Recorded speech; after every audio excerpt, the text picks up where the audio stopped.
बार बार भूख लगना,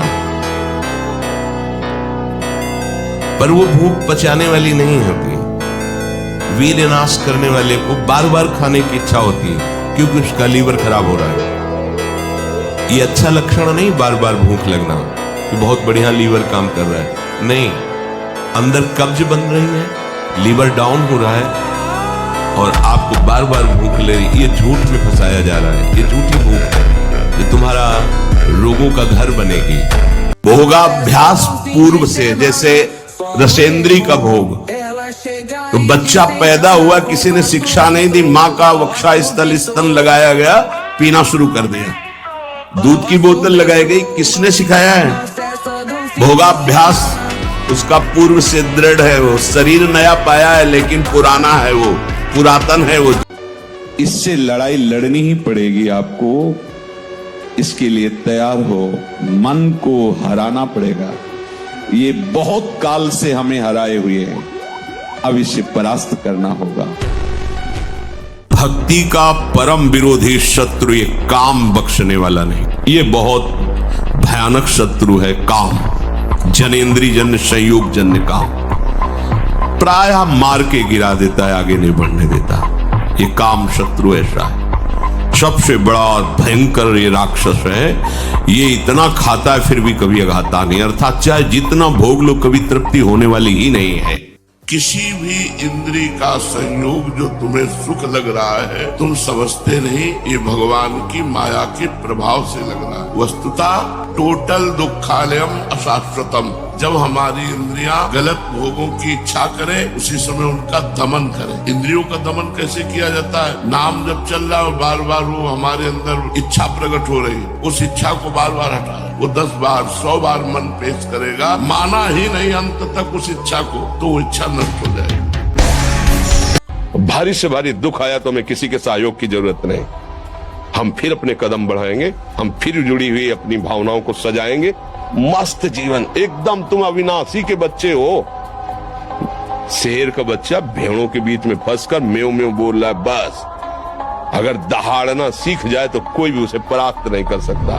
तिरंगा हमारे लिए वो जहां हमारा सर झुकता है, उसमें नहीं कि हम बाबा जी दूसरे नंबर पे, पहले हम भारत देशवासी हैं और हमारा जीवन देश के लिए है, हम ये देश सेवा कर रहे हैं। शराब मत पियो, मांस मत खाओ, पराई स्त्री की तरफ गंदी दृष्टि से मत देखो, ठीक से चलो, नाम जप करो, तो हमारे देश में हमारे धर्म का स्वरूप स्थापित, हम भी देश सेवक हैं। मान लो धमकी किसी भी तरह की, नहीं डरना, नहीं डरना, कोई बाल बांका नहीं कर सकता, धर्म से चलने वाले का कोई बाल बांका नहीं कर सकता।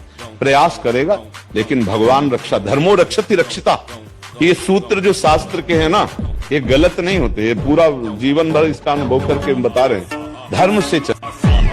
लोग कहते हैं गोबर भक्त, अंध भक्त, गोमूत्र पीते हैं, गोबर से नहाते हैं। मेरा उनका खुला चैलेंज है भाई, ये हाथ खड़ा है, उनकी अगर माँ ने उसे दूध पिलाया हो तो मैदान में आए, फिर बोलो ये बात आपको बुरा लगेगा, लेकिन जिसकी माँ ने गौ माता का दूध संतों के चरणों में बैठना सिखाया होगा, शायद वही मेरे पास टिक सकता है।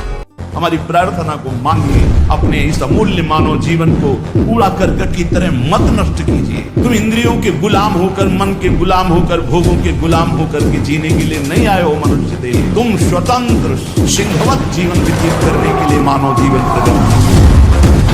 आज जो संशय, जो विपरीत भावना, जिसे निगेटिव विचार कहते हैं, प्रमाद जो हमें करना चाहिए वो हम नहीं कर पा रहे, उसका कारण ब्रह्मचर्य की हीनता, खान पान अशुद्ध और बेविचार परायणता। अगर हमारे ब्रह्मचर्य है तो हमारे अंदर तेज है, हमारे अंदर स्मृति है, हमारे अंदर जूझने की ताकत है, हर विपत्ति से लड़ने की ताकत है।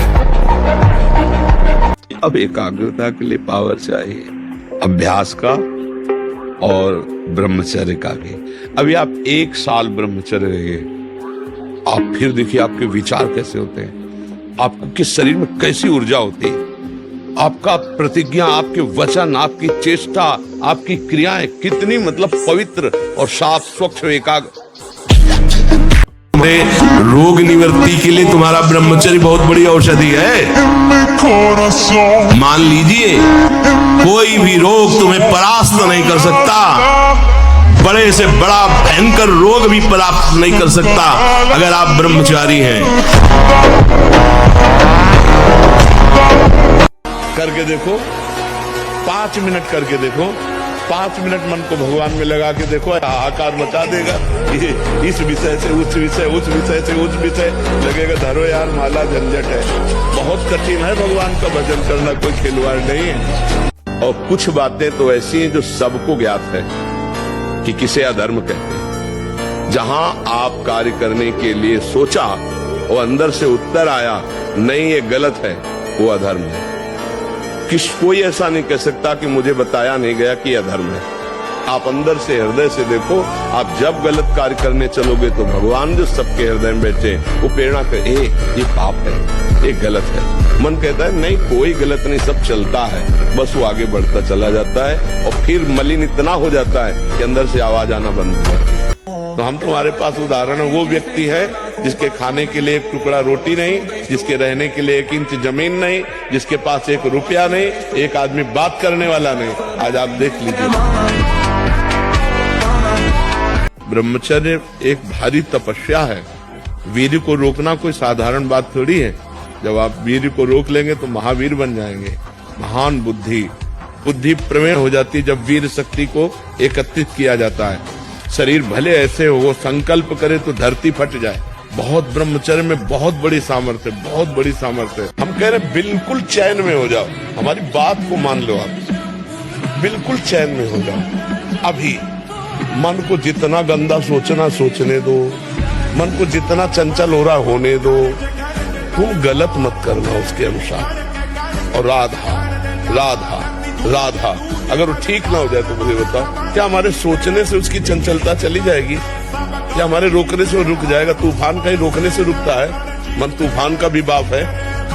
अगर अपने पे आ जाए तो कोई इसे ताकतवर पैदा नहीं हुआ कि रोक ले इसे। इसको रोक सकता है तो भगवान या भगवान का नाम। उपासक इस बात को समझे, प्रभु का बल लेकर, प्रभु के आश्रित होकर इंद्रियों की परवशता को मिटा। देखो यही उपासना है। थोड़े से स्वाद के लिए, थोड़े से सुख के लिए, थोड़ी सी सुंदरता के लिए, थोड़े से शब्द सुनने के लिए, स्पर्श करने के लिए सच्चिदानंद सुख का बलिदान कर रहे हो। ये अवसर सच्चिदानंद सुख के लिए मिला है। क्या कर रहे हो? इंद्रनील मणि मनोहर श्याम सुंदर को छोड़कर कांच ग्रहण कर रहे हो। सावधान, ये जितना खेल है तो जैसे नाटक मंच पर स्वांग किया जाता है, ठीक वैसे ही ये स्वांग है। न हम स्त्री है, न पुरुष है, न हम पदाधिकारी, हम वास्तविक भगवान के अंश हैं। हमें ये स्वांग मिला है इस सृष्टि में।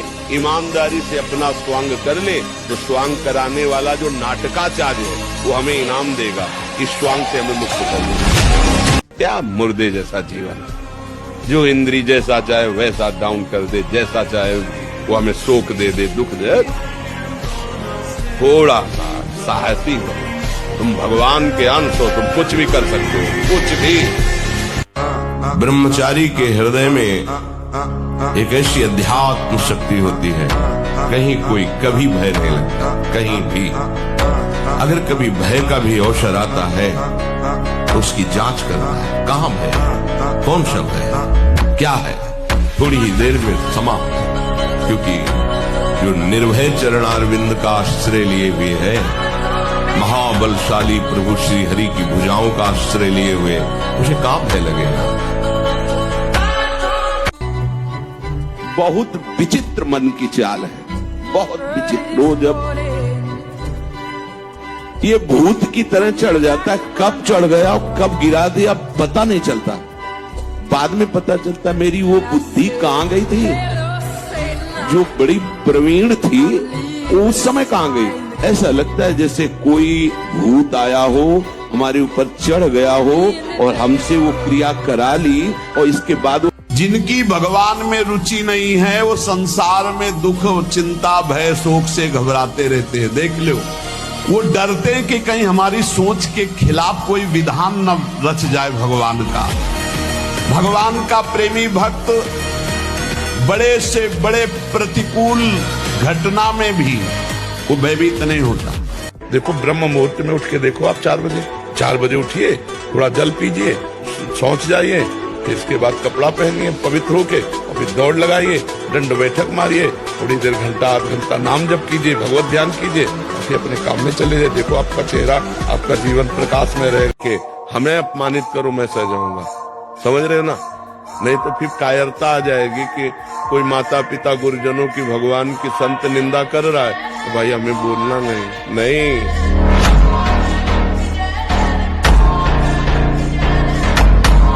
लड़ना सीखो समस्या से हारना मत सीखो।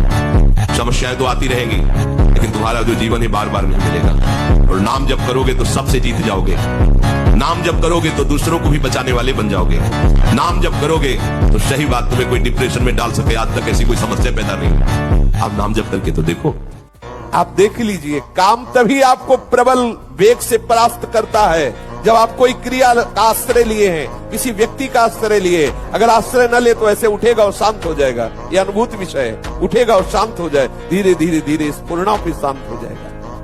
हम क्या करते हैं, कोई न कोई क्रिया, कोई न कोई दृश्य, कोई न कोई व्यक्ति, कोई न कोई शरीर आश्रय ऐसा लिए हुए हैं जिससे मन हमको विवश कर देता है, और वैसी चेष्टा उस व्यक्ति के पास पहुंचा देना, वैसा दर्शन, वैसी बात मन फिर हमारे अधीन नहीं, फिर हमें मन के अधीन होना पड़ता है। बिल्कुल सावधान हो जाइए।